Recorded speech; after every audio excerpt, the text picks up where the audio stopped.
it's that time of the week again. It's time for Chitchat Across the Pond. This is episode number 817 for June 25th, 2025, and I'm your host, Allison Sheridan. This week, our guest is Adam Angst, writer, editor, and publisher of the fabulous Tidbits Content Network. Hi, Adam. Hello, Allison. You were sounding a little like an auctioneer there. It's like, you had it really going. You're right. It's going to be... I do get excited when I'm talking to you. Well, this is going to start as a sad story. Maybe the whole thing's a sad story. But in late May, the browser company announced that they're discontinuing their groundbreaking web browser, Arc. As soon as I saw the headlines, my heart sank for people like Tom from Ontario, who first introduced the NosillaCast audience to Arc, and Adam, who's been one of the biggest fans of Arc. So, sad trombone to start, but do you want to maybe give us a brief overview of what Arc gave us? And then walk into what's happened. Yeah, sure. So Arc really was the result of rethinking what it means to use a web browser. So previously, web browsers had basically been these kind of almost simple, dumb wrappers for web pages, and all the work went into making those web pages great.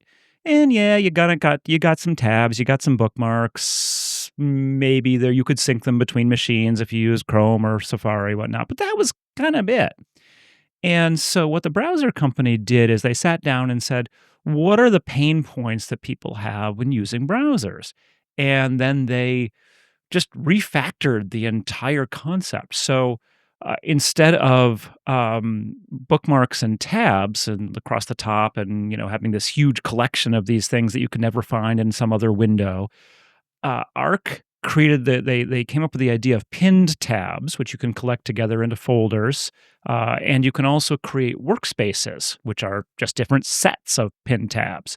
So this allows you to really have, and all the other big thing is these are all vertical down the left side, so that you can actually read them. You can see more than a couple. I mean, like top mounted tabs. I mean, what do you got? 6 before the names start getting shorter and shorter, and maybe 15 before all you're doing is looking at a useless icon.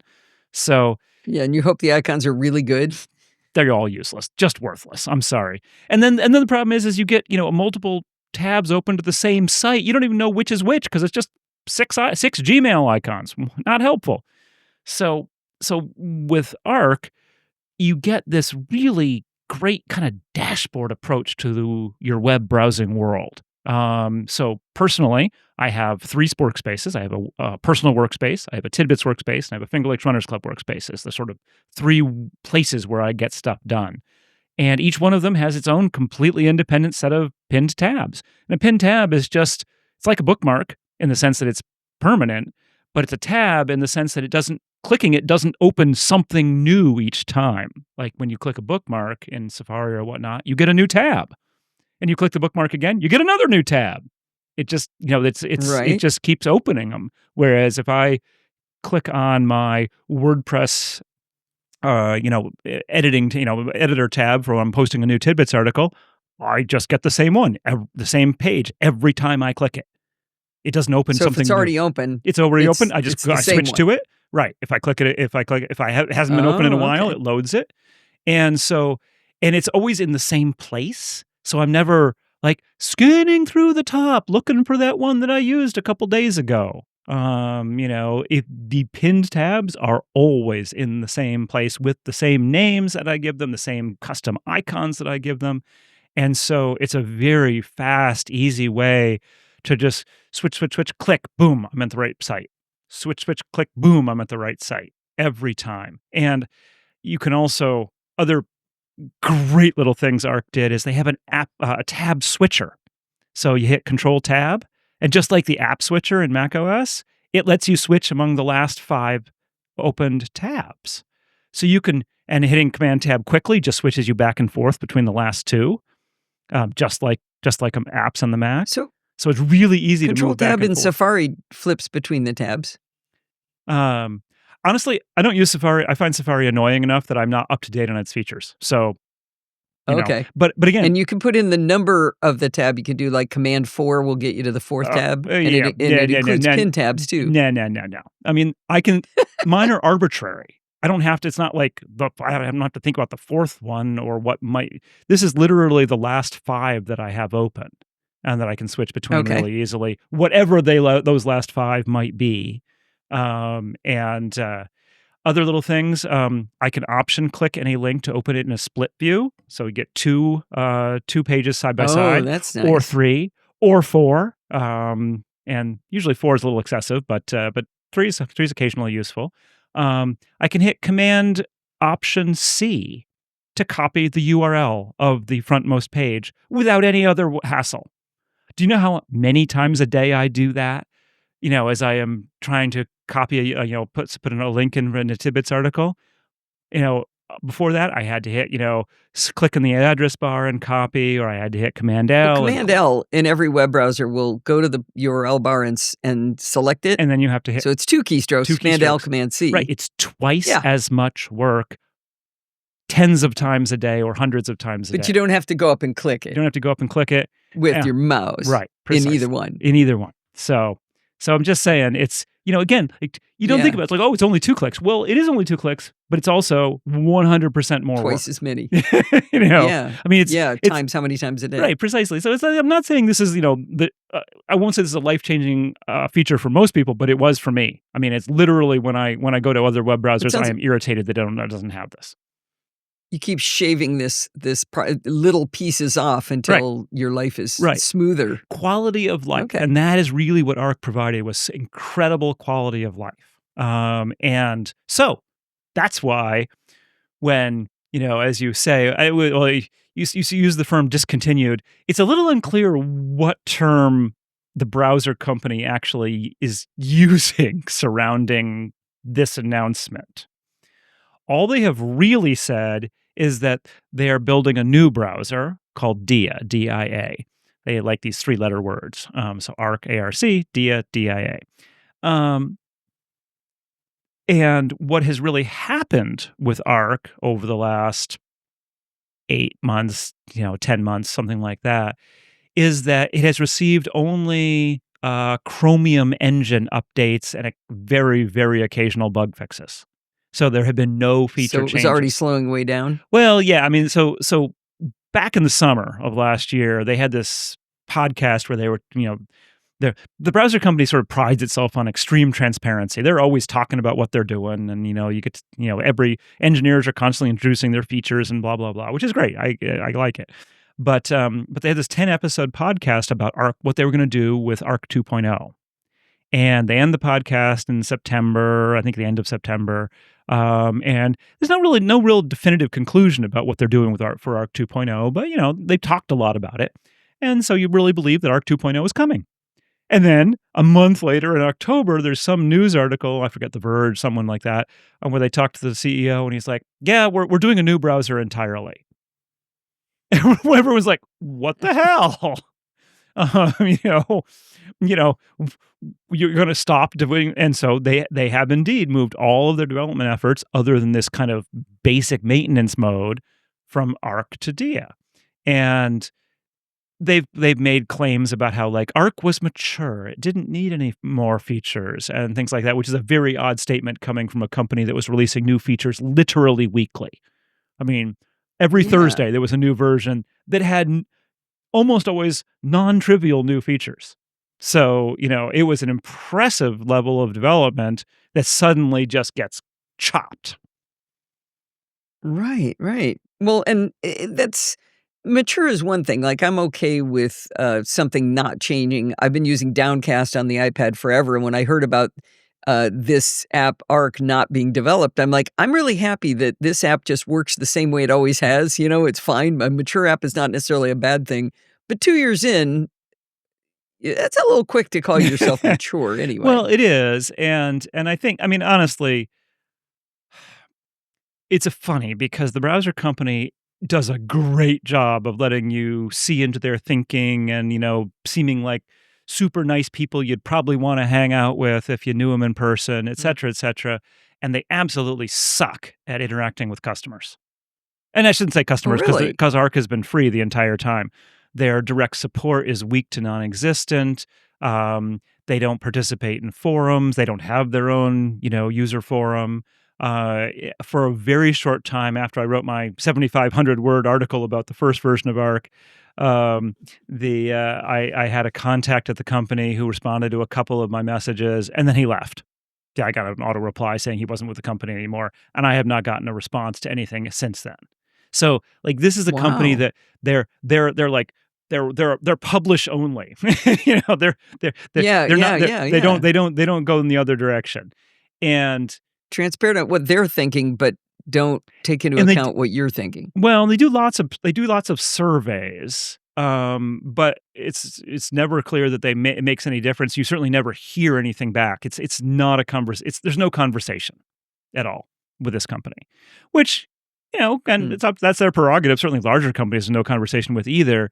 My experience as as a press person talking to small companies is usually they want to talk.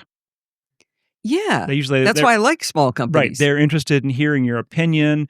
Like, the MimeStream guy, Neil, Chakara, can't remember how to pronounce his last name offhand. But, before MimeStream kind of went for its, when it was still in beta, he and I were having, like, daily conversations. He Javari, I can't pronounce it. Have to look it up. But any event, it was one of those things where, like, I felt like when I reported bugs, he cared about them. He was fixing them, and if it was, we had discussions about, like, what were the right ways to do things. When you did a search, should it search in the selected mailbox or should it search across all your email? And we actually went back and forth on that one for a while. I mean, I claimed that X was right, and then he said, well, yes, he'd been on the mail team, and he's like, yes, but in fact, we discovered in the mail team that people are confused by that, and I guess I can argue with that, but here's why I think this, and that's the sort of thing where you feel like there's someone behind it who cares what their users think. They may not always agree, but they care. And that was what I Yeah. didn't get from the browser company, was very much So the the whole culture is different than yeah, what you would hope for in yeah, that. yeah. I mean, Huh, it's very okay. much we are putting so much thought into this. We really think that we've got this down. And to an extent, But like we know best. with Arc, they did great stuff. So, like, I'm not entirely disagreeing, but even with Arc, there were times like, "Why'd you do that?" Like, "This is annoying, this little feature here you've got." Maybe they were trying so hard to do stuff differently that they figured if they took a lot of input, it would just meld them back to doing stuff the way the other browsers did it. Possibly. But ironically then, Yeah. so that's a nice segue because this Dia browser, frickin' looks like Chrome. Oh, no. It's got top-mounted tabs. There's no pin tabs. It does have a few nice features from Arc. It has the tab switcher. It has the Command Control C for copying stuff. It has split view. And I think that's it. Otherwise, it is bog standard Chrome, with one big exception we can talk about later. But the point being is what they said, and this. I was frustrated by this. They're swinging for the fences. In other words, with Arc, they've never said how many users they have. They know, but they're not saying. Estimates based on various things that they have said that surround this number put it at somewhere in the mid hundreds of thousands to maybe 1 million, which is not too Okay. shabby. I mean, don't get me wrong, Right. I'd like to have 1 million users. When I was publishing Take Control, I would love to have had 1 million readers. So, Right.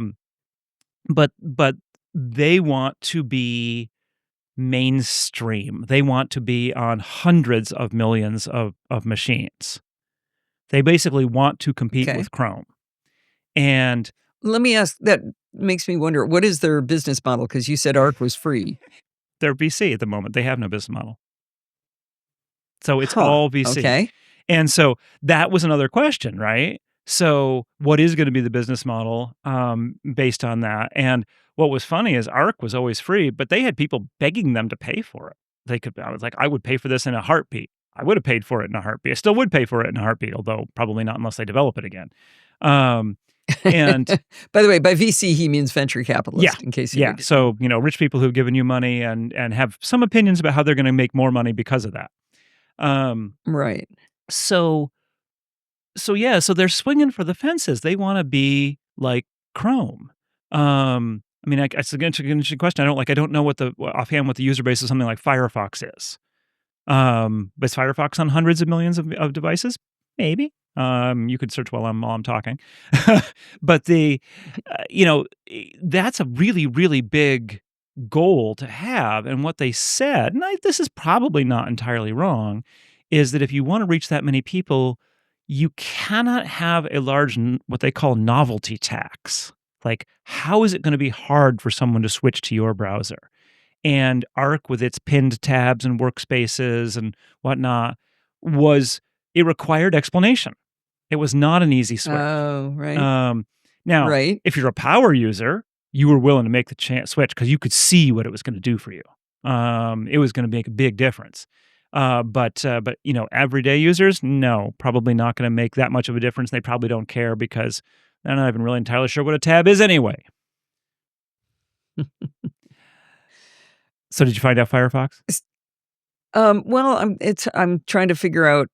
The hard thing is to take it to be desktop. Oh, right. So I'm not quite sure what this one. One of my found here says as W3C counter or W3 counter says 69% Chrome, 15% Safari, 3.7% Edge, and 2.8% Firefox. So Firefox is wee teeny, compared to the others. But what is that? I suspect that doesn't include iOS because that starts to swamp. All of a sudden, you see Safari pop way up. Ask it for raw numbers too. See if it can Here's desktop browser market share worldwide. Okay, we are in May of 2025, 65% Chrome and Opera 2.75, Firefox 5.9, Safari 7.9, and Edge 13.6. Right. So again, but what are those? Will anything give you raw numbers? Because the browser company said they want to be in hundreds of millions of devices, which will probably be mobile too. So it will not just be desktop. Because they do have Arc has a version for iPhone called Arc Search, which is fabulous because what it does is it syncs all your pinned tabs. So on your phone, you have access to exactly everything that you have access to on your Mac. But it's WebKit. Of course, because it's on iOS. WebKit. So, which doesn't it doesn't really make any difference. The only difference is that you don't get Chrome extensions you have on the desktop. So, but you wouldn't have those on iPhone anyway. Yeah, I don't see raw numbers, at least in Stack Counter. So I can keep poking around. So in any event, it was a big goal, and this really created a situation. Here we go. The AIs claim 142 million device users worldwide. For 142 million for Firefox? Yeah. Okay. And actually, so this is actually doing the multiplication. 5.56 billion users total worldwide, and Firefox is 2.5% of the market share. That's how it's getting it. But so the point being that they want to be bigger than Firefox. Which, I mean, good for them. I'm not claiming this is a bad goal. The only problem is it's a goal which you have to design in very different ways to meet that goal, and you create this loyal following of call it 1 million. Will be round numbers. Call it 1 million users, and then you're basically telling them, "So sorry, we actually don't care about you." Like, sawed off, and we're going to go over and do this. Precisely. You are not our target audience anymore. And so now they've just lost all of those people, or let's say 75% of those people, right? And is there a gap between Arc and when Dia shows up? Well, Dia's around. Dia's available now. At least for Arc users it is, which is... it is. Is it in beta, though? Yeah, it's barely... I mean, it was... The first version I downloaded said it was alpha. Now it says it's beta. But yeah, it's very early beta. And so... And is Arc gone yet? No, well, see, the thing is, their claim is that Arc is never going away. Oh, I thought it was. No, it's not. That's why I said it's not discontinued. It's not active development. The closest term I've come up with is really this is maintenance mode. Where do you think it'll be security updates? Yes, because that's what they're doing the Chromium updates for. Is mostly a security, right? Because Chromium updates constantly, every week for that kind of stuff. So yeah, Arc is still getting weekly updates, but they're just new versions of the engine. And, and maybe they would fix bugs, but they certainly haven't fixed any of the ones that I reported that are still outstanding. So, like, for instance, if you try to open a split view from a link in Google Docs, it opens an extra split view. So you click once, you were supposed to thinking you're going to get two, suddenly you've got three and one of them's empty. Oh, I mean, it's not a huge bad bug, don't get me wrong, but I reported it, a year ago. but that's a pretty major, I Right. would I mean, think. it's just like, Yeah. this is wrong. You should fix it. But, I'm not fixing it. Um, and So if so they aren't gonna be doing the groundbreaking that they did in Arc, and they wanna be like Chrome, so they're making it look like Chrome, what are they offering that would make somebody use this instead of Chrome? that's the big question. And their claim, and I think this is actually not wrong, is that the future is having an AI chatbot associated with everything. And so there's a sidebar in Dia you can open with a button click, and it's a chatbot right there. So you can talk to about anything you want, of course. But what's kind of neat is that it knows the context of the current page. You Okay. can even have it know the context of multiple open tabs. So, a simple one is, you're reading something and you want to get some more information about something in the article. You can even select some of the text and say to the chatbot, "Tell me about this." Hmm, And it will know that you've selected the okay. text, and it will do the chatbot thing, web searching model, basing on its model. They haven't said a huge amount about what models they're using behind the scenes. I'm sure it's, OpenAI, Anthropic, some combination thereof, with tweaking. I'm sure there's something along those lines. Um, and So, no, I had a really smart guy on Chitchat a little while ago who taught us about how you can select some area on a web page and right-click and ask for it to copy the link with a highlighted section and, and do a deep link. You could do that and paste it into any chatbot and do the same thing. It's just not in the same window? yes, it's not in the same window. And it's not quite the same thing because, um, most chatbots would not understand the concept of the selection. Hmm, So they would just see the page. I mean, a chatbot would have to be tweaked specifically to understand this is a text fragment link, and what I'm actually asking about is the fragment part of it. I mean, and don't get me wrong, I haven't tried this. It's possible they do it, but I would be surprised. Um, well, I'm trying it right now. um, I selected a section of one of your pages. so the other thing is No, it's doing the whole doing the page. whole page. Yeah, okay. So Yeah. the other thing is that you can really point it at multiple tabs. So you can say that uses the at, like you type at, and then it gives you a list of open tabs and history items and bookmarks and stuff like that. And you could sort of add these things as context, and then you can have it work on all of them. So the example that I used in my article, which was not unlike one they had used, was you're looking for some place via Airbnb, and there's like three or four possibilities, and so you tell Dia, use these four as context, and now tell me which one is best for this activity. And being Hmm, a chatbot, it will go, okay, so the activity that you want to do involves this local resource or location or whatever. So one of the ways that I will evaluate these four things is by proximity to this location. Plus, I'll build a chart that tells you what their cost, how they compare on cost and amenities and whatever else. I mean, it's a prompt, right? You can ask it for anything you want. gotcha. And so Right. so it actually is kind of a useful way to just like, I've got all this stuff and open in multiple tabs. Tell me how they compare. Talk to me about this group of things, which if you think about it, Interesting. fairly difficult to do otherwise. I mean, not impossible in a chatbot. I mean, you can copy all the links and feed them all to ChatGPT or Claude and then say, go do Right. this. But it would require more work. The other thing that they've added, which is it's a little bit cooler than I'd initially quite said and quite realized, is they call them skills. And what a skill is a canned prompt. So let's say let's say you do this kind of comparison between things regularly. You could write a prompt that is your comparison, and then make it into a skill called /compare. And then you would be able to, say /compare. And it would run whatever your comparison prompt was against all those collected things without you having to type out the entire comparison prompt each time.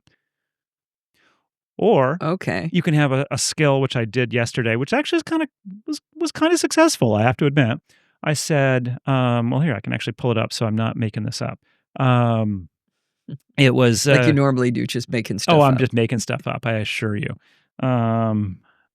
So someone had one of the examples would be like to get the day's news. I'm like, well, I don't really want to get the day's news. I don't approve of news, but I said, search the web for news from the last 3 days related to Apple. Sites like Daring, Fireball, Pixel Envy, Mac Rumors, 9to5Mac, Apple Insider, Michael Tsai's blog, and more. Deduplicate articles to choose only the best, generally original, coverage of any particular topic, and give me a list of the top 10 in order of importance and likely impact for everyday Mac users. For each one, summarize the story, provide the date of coverage, provide a list of source sites with links to the associated articles, and then build a coverage recommendation.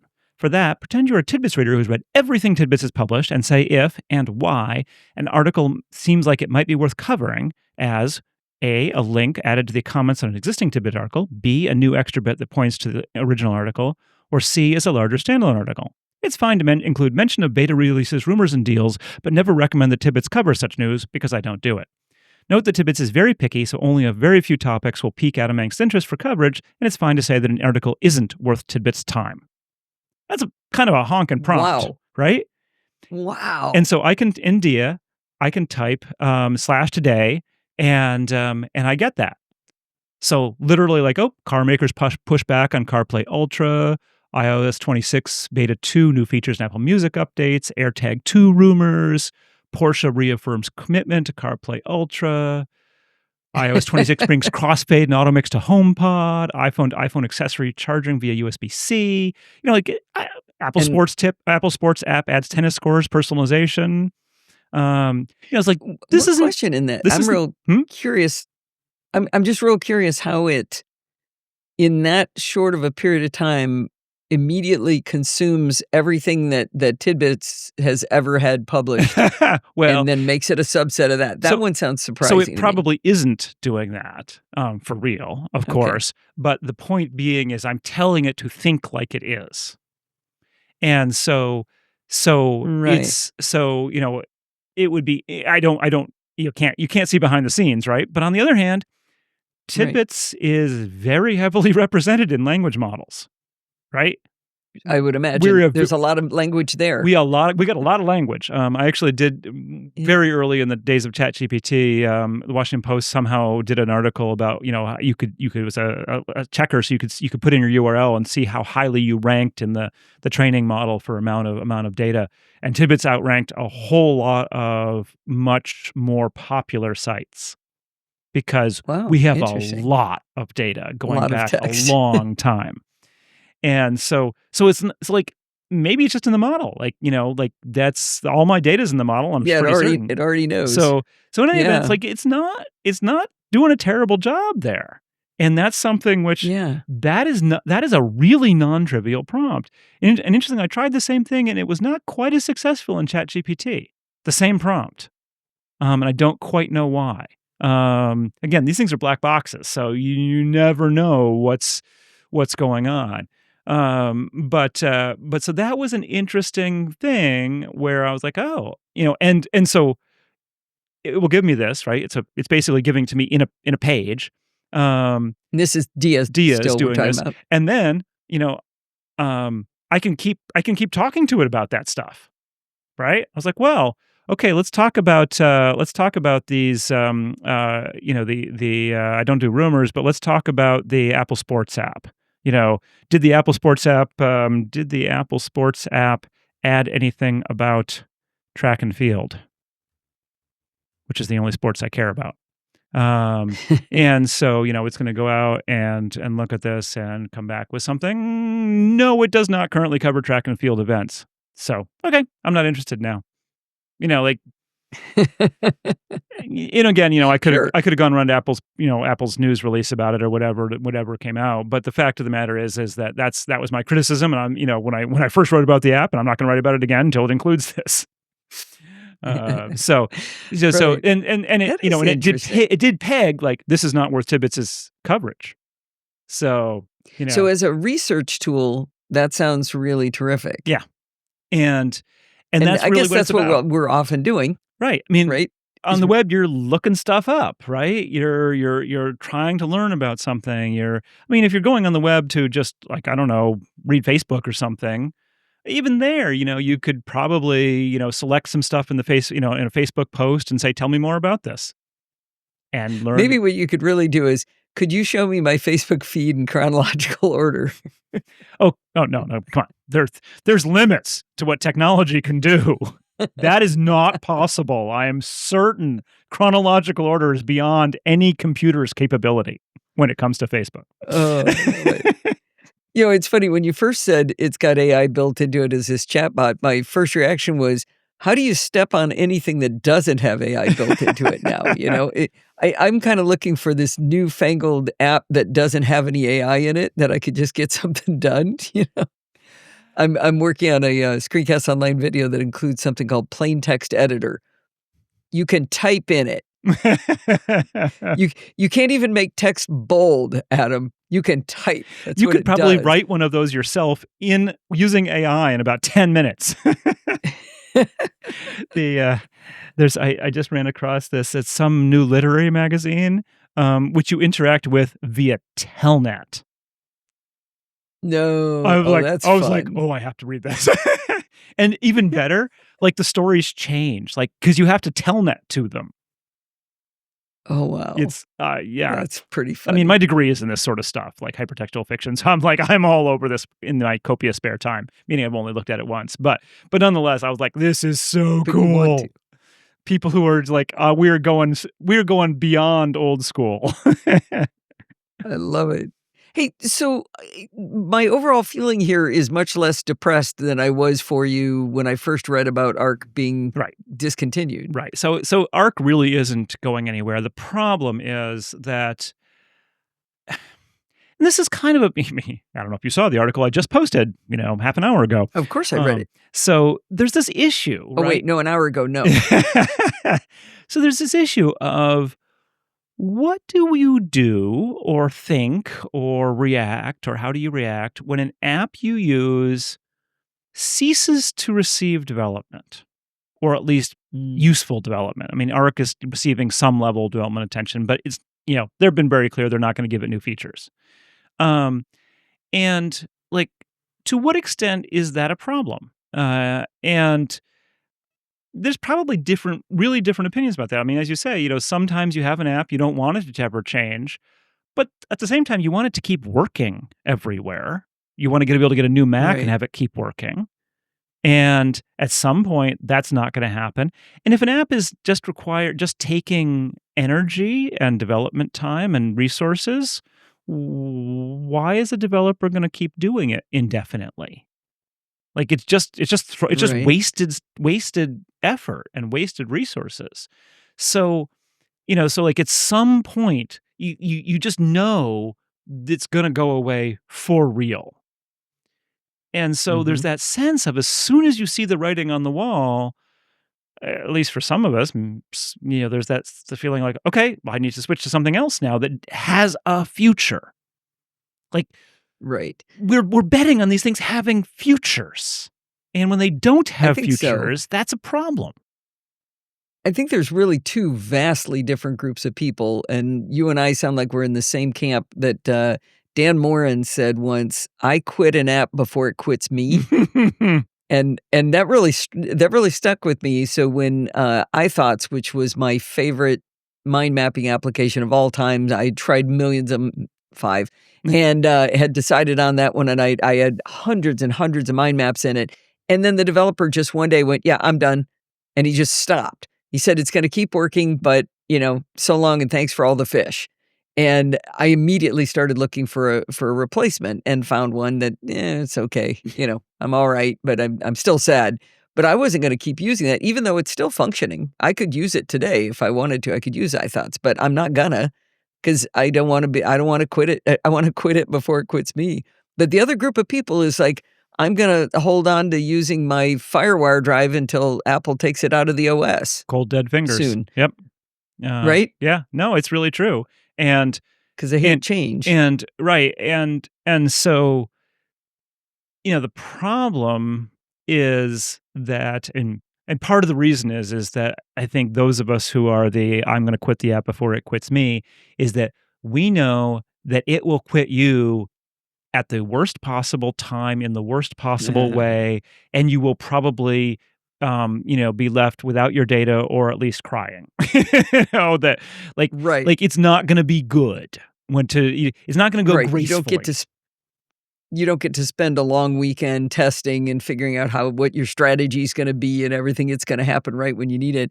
The, oh, shoot, I was gonna say the other big problem is if you wait a long time to switch, then nobody's switching right when you do it, and all of the advice is gone. Yeah. If you right when iThoughts died, one of my most popular articles was, "Okay, what am I gonna use instead?" And all these people like, "Yeah, me too, me too. What are we gonna do without iThoughts? What are we gonna do?" And I got all these people helping me saying, "Hey, try this, try this, try this," different, applications that they thought might be a good substitute. And so,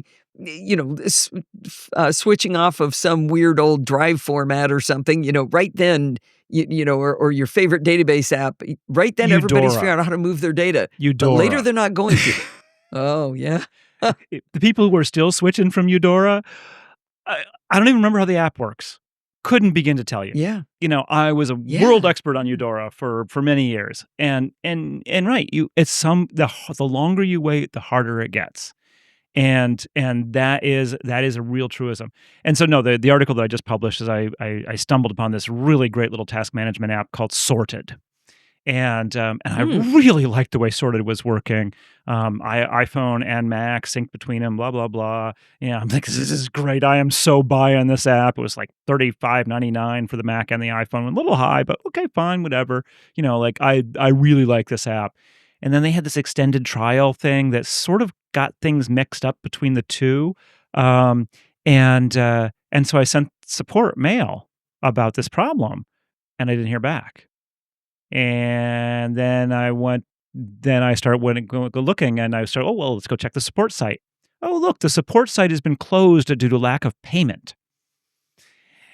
And then I started looking harder, and the Mac app hadn't been updated in 2 years, and the iPhone app was last updated 8 months ago, and the last social media posts were from 2023, and I'm like, this is a bad sign, right?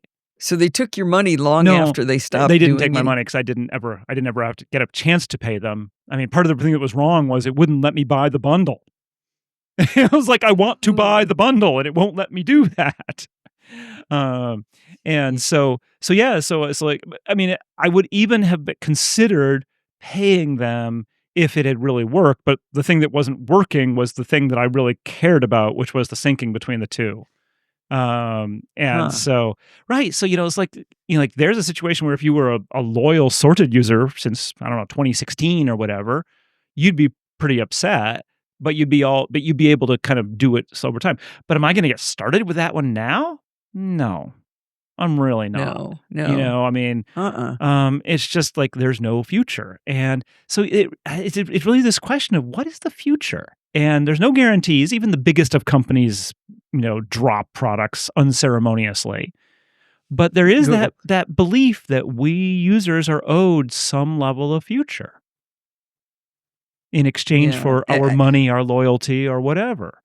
And that's what Arc users aren't getting. They aren't getting a future. If Arc is maintenance mode, whatever you want to call it, let me tell you, no one is putting effort into making sure their stuff works with Arc. Right? I mean, 1Password, right. So it's not gonna get Grammarly. Grammarly was, we don't test with Arc. Well, I can't argue with you. Why would you? It's a stagnant browser. You should not try. I would not recommend that you test with Arc even. So like doing this has consequences, even if you claim that, oh yeah, we're going to keep it going. No, you're not. I mean, like if it's not under active development, it is not a going concern. It has no future. Yeah.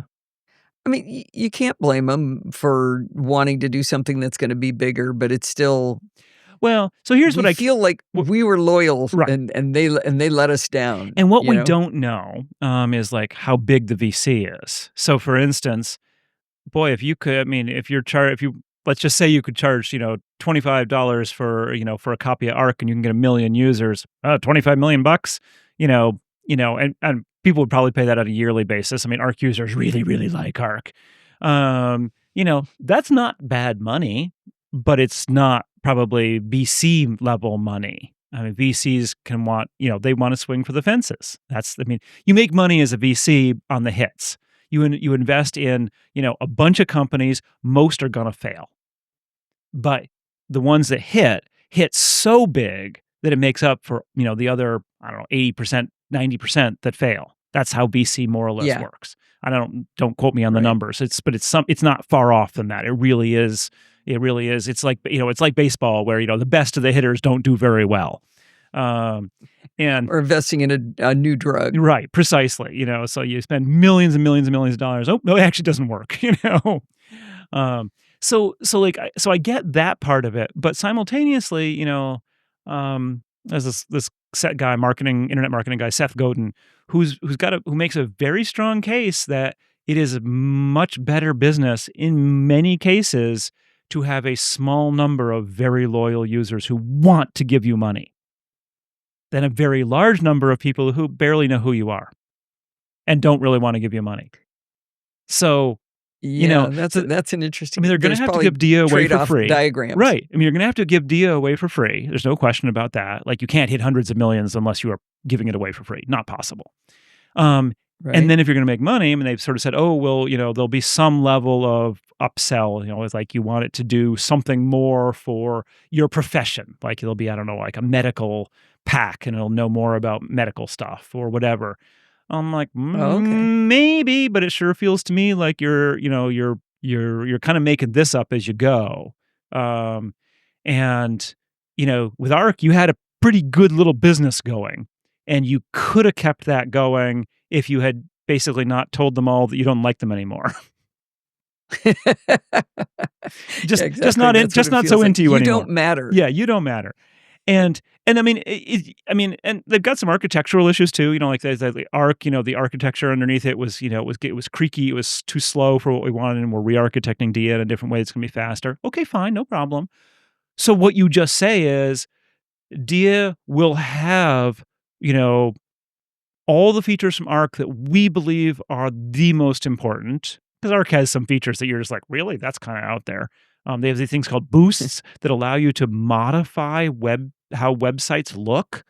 And they put a lot of effort into it. And I'm like, who cares? Like who spends so much time on a website? I mean, yeah, people do. I know, some small numbers. But, that they care about being able to change the background color on this website all the time. Whatever. Maybe for accessibility. It was for being clever. And yeah, back in the day, if you spent a lot of time on Twitter or Facebook, you could reskin it basically. But the fact of the matter is, like, that doesn't need to come over probably. That was a very, very niche feature. But things like the pinned tabs and the sidebars and the workspaces and whatnot, that is like the core of what Arc makes. The Arc. reason. Right. And so they could have said, but that's not in Dia. Not yet anyway. They've sort of said, oh, we might be bringing some stuff over, but we don't know what. You would think you could have brought the Arc people along with the core features and do this new cool stuff. And it's not even rocket science. I mean, you have Dia start up in, I'm pretending to be Chrome mode. And hey, you've got an AI here, right? You could have it even say, would you like me to show you a really cool way to work that will make you faster? I mean, you've got an AI that can do this. You can actually tell it how to introduce the new features in your app to the user. So over time, you could have said, hey, by the way, I just noticed that you copied something using this silly little technique of, doing two things. Did you know you can do that in one step? And so. Will that be a little bit like Clippy, though? You're already talking to it. I noticed you're starting a list. No, but you're already talking to it. Yeah. Okay. So really, it can literally be fit into conversations.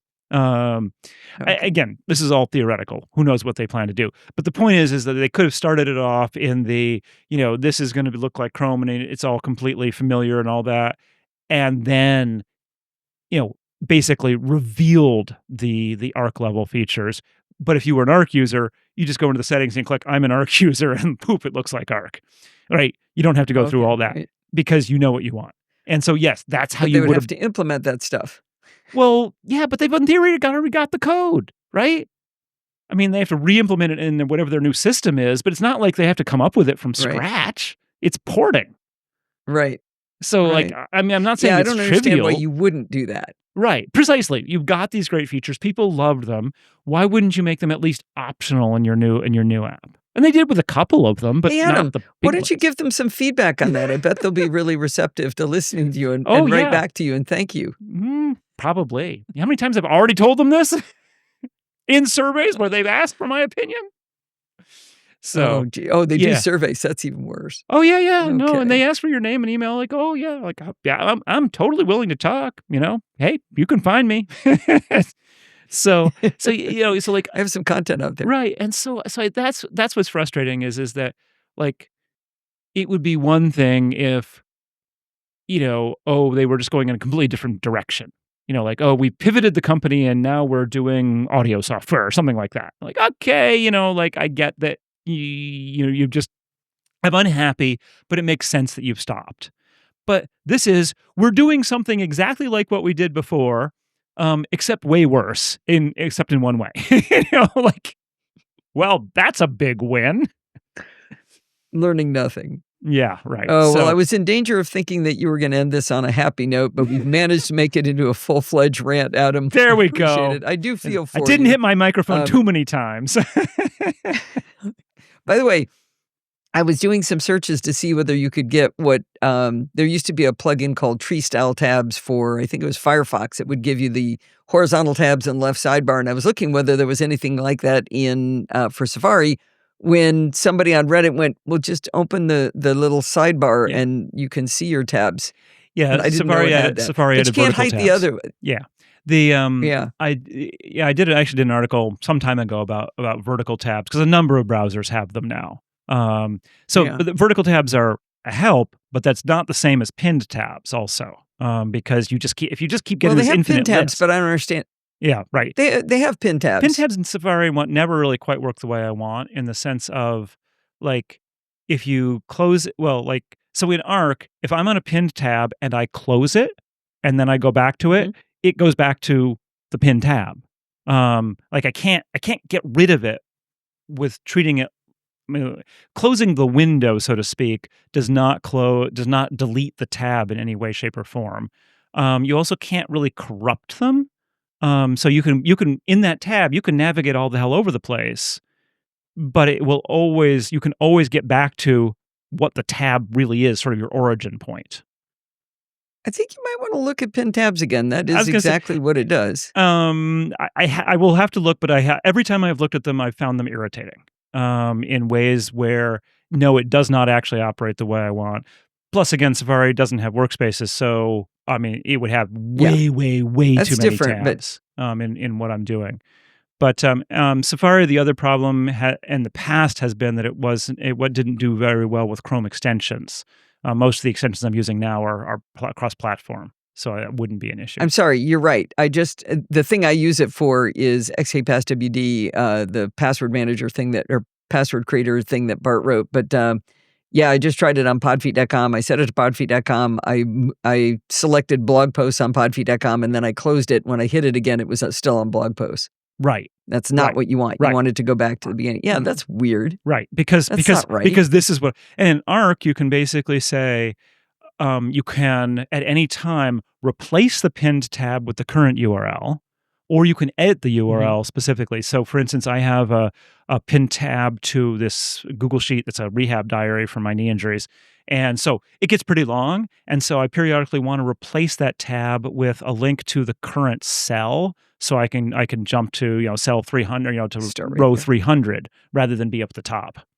And so you have full control over when you click a pin tab, you want to know exactly where you're going. You don't ever want it to be Right. a question. And it needs to have permanence, but allow flexibility as well. And as I said, there's a ton of other features in Arc too. The other really big one that I like is when you and this is optional, but I really like it, is that when you click a link from an external app, it opens in what Arc calls a little Arc window, which is just a window devoted to that page. Like a site-specific browser? Ish? Yes and no. More the point is it doesn't have all the other stuff in it. The point of a little Arc window is that you close it or you click a button to put it into Arc for real in one of your workspaces. Okay. And because most of what you click from an external link, you're like looking at and getting rid of, right? It's view and close. Sure. View and close. Right. And so this way you don't end up with those tabs cluttering your view, because the whole window is cluttering your view. So when you're done with it, you put it away. So it encourages this cleanliness of behavior that is really not, even in Dia, which like I'm used to this now. As soon as I click a tab, but I switch away from it, I will, that tab will be there for the end of time, because I have to manually go through and find all the extra tabs and close them. Whereas when it's a little Arc window, you put it away as soon as you're done with it, because it's blocking everything. So I see. and if you do want to keep it, you just click a button saying, open in one of the workspaces. And so that moves it over to Arc for later usage if you want to keep it around. I do that maybe 5% of the time. Most of the time, it's like, yeah, you see an article in some email, an email, link in email, you open it, look at it, close it, move on. That's a behavior thing. Sounds like you have good behaviors. Well, I'd still leave them all over the place. Well, but no, you wouldn't, because you actually literally can't see your email behind it. You can't move them out of the way, well, you can, move the other window but why forward? would you? You have this big honking window that's covering a third of your screen. After you're done reading it, there's nothing to do but close it, really. As opposed to, you have to actively say put it into Arc versus because when it opens as a tab in another browser, in your main browser window, if you're using Safari or Chrome or whatever, there's no penalty to leaving it there. Oh, maybe I want to come back to this. You won't, but you'll leave it there. This is why people end up with hundreds of open tabs. This is a known thing. And very few people are really good at keeping their tabs down to, the 5 or so you can actually use in a top-mounted tab interface. I get it. All right. Well, I'm sorry for your loss. I hope you find a way to live with your irritation. Well, no, there had to be a little kick in the teeth. Too. I had enough kicks in the teeth. Just wait till you see me next week. Oh, that poor choice of words. All right, Adam, I appreciate you coming on. If people want to find everything about Adam, all you need to do is go to tidbits.com and read, 30 years worth of content 35, there, right? like the first 5 went pretty quick. So, I was more brief back then. I either was or I wasn't. I was either more brief or I went really long. There are some issues of Tidbits that actually were one article that went across 3 issues, that kind of thing. So. Oh my gosh. All right. Well, thanks for coming on again. We'll talk to you again soon. Nice to be here. Thanks so much, Allison. I hope you enjoyed this episode of Chitchat Across the Pond. Did you notice there weren't any ads in the show? That's because this show is not ad-supported. It's supported by you. If you learned something, or maybe you were just entertained, consider contributing to the Podfeet podcast. You can do that by going over to podfeet.com and look for the big red button that says Support the Show. When you click that button, you're going to find different ways to contribute. You can donate one time through the big donate button with a credit card or Apple Pay, or you can use PayPal. If you want to make a recurring contribution, click the Patreon button. Keep in mind, I don't charge Patreon for Chitchat Across the Pond or Programming by Stealth episodes, just once a month for the NosillaCast. That keeps it simple. If you want to contact me for any reason, you can email me at allison@podfeet.com, and you can follow me on Mastodon at podfeet.com/Mastodon. Maybe you want to talk to other Nosilla castaways? You can do that in our Slack group at podfeet.com/Slack. Thanks for listening, and stay subscribed.